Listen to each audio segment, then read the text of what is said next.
Chairman Pierce. The thing I think that's most important to remember is what a milestone the Civil Rights Act was. There was a point in time in our history where we were very divided as a country, black against white, segregationists against those that believed in integration, those that believed that there should be equal rights and opportunities for all.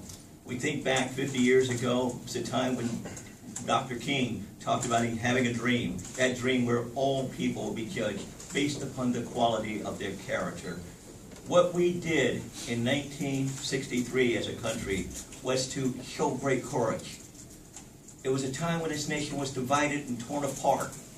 It was a time when this nation had never seen such a fracture in its composure, a difference between what we subscribe to as philosophy, a constitution that talked about equal rights for all, but in a society where many people did not have those rights.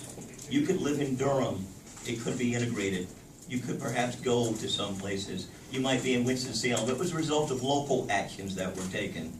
That Civil Rights Act made it possible for people countrywide to have equal access to opportunity. And the thing that I think we should think about the most is how far we have come in that time frame. We should also think about the barriers that we have been able to overcome as obstacles and the access of opportunity that has been provided as a result of the Civil Rights Act. President Johnson was courageous, but what was most courageous was the bipartisan support that came together to pass that act. Senator Everett Dirksen was a Republican senator from up in the state of Illinois at that time.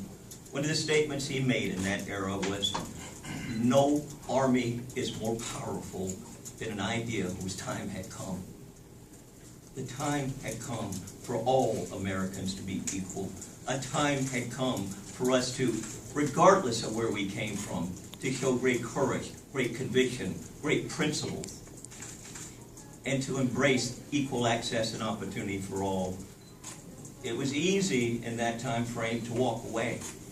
It would have been easy to have taken polls and said this is not what should have been done. But the courageous character and political will and leadership that came together in that era is a great testimony to the leadership of America and what this country is composed of. But that same great leadership I would like to see emerge within our state today, within our General Assembly, on issues that make a significant difference, where we still need to overcome. And many of those things that we saw occur, Civil Rights Act of 63, Voting Rights Act of 64, fair housing laws that passed in 65, so many of those gains are in question of being lost today. We need to show a renewed commitment with the same principle, leadership, and courage, and bipartisanship that took America from where we were to what we have become, but more importantly, not become complacent and sit upon those rights and think that they will be there forever, because we need to preserve them not just for this current generation, but for our children and our grandchildren.